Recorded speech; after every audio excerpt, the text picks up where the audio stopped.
Of course, Granny. Today we're making 7-Up cake. So our ingredients for this 7-Up cake will be sugar,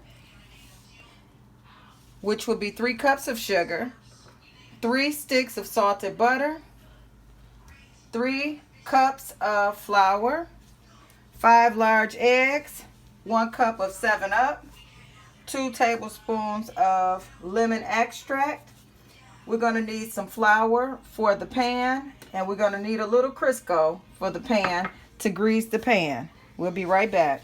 Okay, so we're going to start with blending 3 cups of sugar, and we're going to have Anaya to take the butter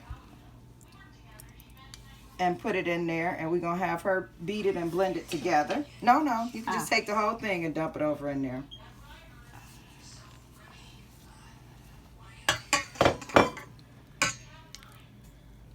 I am not trying to just so everyone knows, we've washed our hands and everybody has on gloves, so we're pretty set over here with the cleaning part of, sanitation part of doing cooking.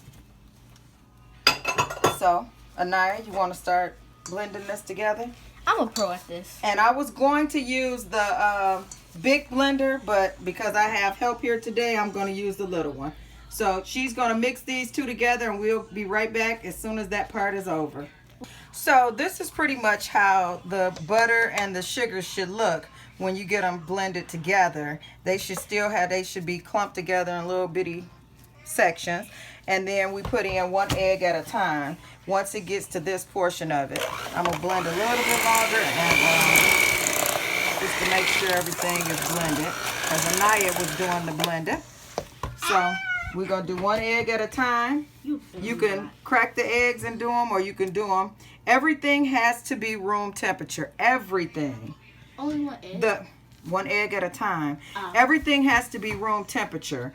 Your butter, your 7-Up, your eggs, they all have to be room temperature. Everything has to be room temperature. So you can sit it out for a couple hours, or you can put it out the night before, as I do. And you do 1 egg at a time. So this is what it looks like when 1 egg is beat. You put in 1 egg again at a time. When we're done with all of the eggs, we'll come back.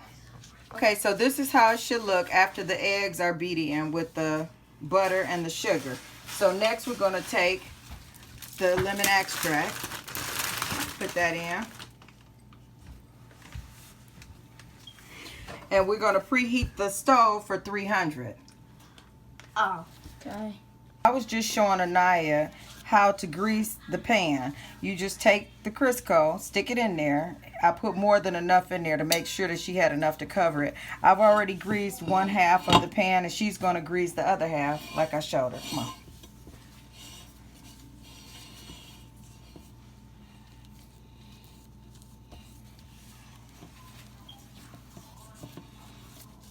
So basically just getting Crisco on every side of the pan to make sure that it's covered. The fronts and the sides, every corner, every nook and cranny, so that you don't have to worry about anything sticking. And as soon as she gets this done, we'll be right back. So basically when you grease the pan, you just grease it as such, and it's just so that it's enough grease in there to catch the flour. You pour the flour in, just a little bit of flour, it doesn't have to be a lot, and you take it and shake it around in a bowl so that it can catch all of the grease. You get every side.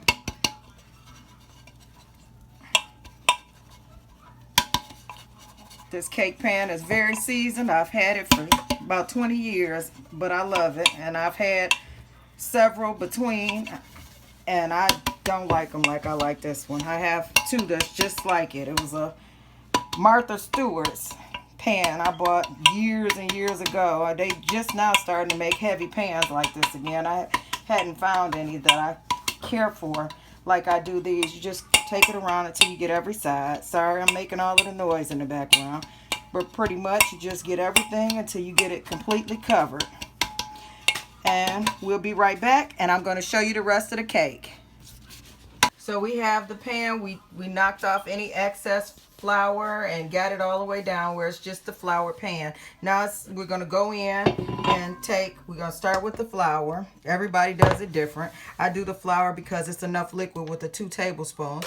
And we just mix it and we do it intermediately. We do flour, then we go in with the 7-Up just a little bit at a time until you have them both mixed in. Once you have them both mixed in together, then it'd be time to go ahead and put the cake in the pan and stick it in the oven on 300. It should already be preheated at this time. I'm going to go back in with another flour, a little bit more flour. And we just do it until it's all gone. And we'll be back.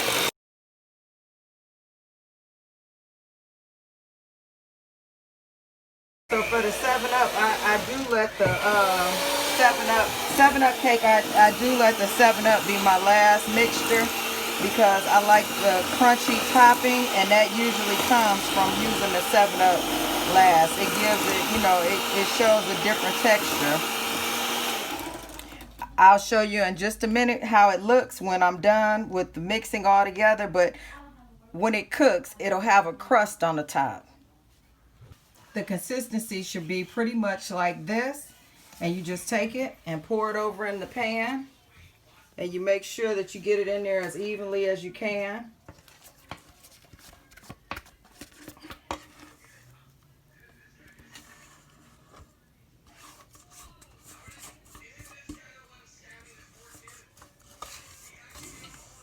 Miss Anaya came from down the street to come help us with the cake today. So she wanted, we said she was going to help cook. So today was the day. She came down to help us. So we're just going to move. So basically, hi, Anaya had to leave us last night. So we're going to go ahead and do the taste testing today. We were trying to wait on her to get down here. But anyway, we're going to go ahead on without her so we can post it. And we're going to have Chris go ahead and do the taste testing and see how he likes the cake, the 7-Up cake. Go ahead and try it, son.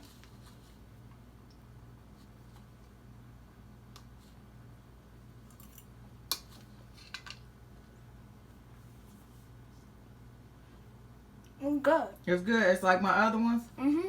Okay. So basically, you look inside, it's pretty moist, not a whole bunch of crumbles. It has some crumbles because of the edge, and it's supposed to have a little crunch around the edge of the cake. You let it sit. You do it for about, my old stove used to take 2 full hours to cook it, but this new one is only taking about 1 hour and 25, 1 hour and 30 minutes. It depends on your stove at 300 degrees Fahrenheit. Mix all the things as we showed you. The cake should be very moist inside, and it'll keep that moisture. Don't cook your cake over the 1.5 hours without checking it. Again, my stove now takes about 1 hour and 25 minutes, 1 hour and 30 minutes, give or take a few minutes. Your top of your cake, he's already ate all of the crunch. We love the crunchy part of the cake. So the top of it should have a crunch to it. So once it comes out the oven, give it 15 minutes to 1/2 hour to sit. And then after it sits for that 15 minutes or 1/2 hour, then you flip it over on a plate. Let it cool completely before you cover. And I have some shout outs. So shout out to Chris Slater, my mom, my little brother, and Kareem, Corey, Cass, and Kennedy, and Blair. Bye. Was it good? Good. You didn't even taste it. Come on, taste it, big boy. Taste it real good. This is your favorite cake. Oh, you already know because you already took it up. Bye, boy.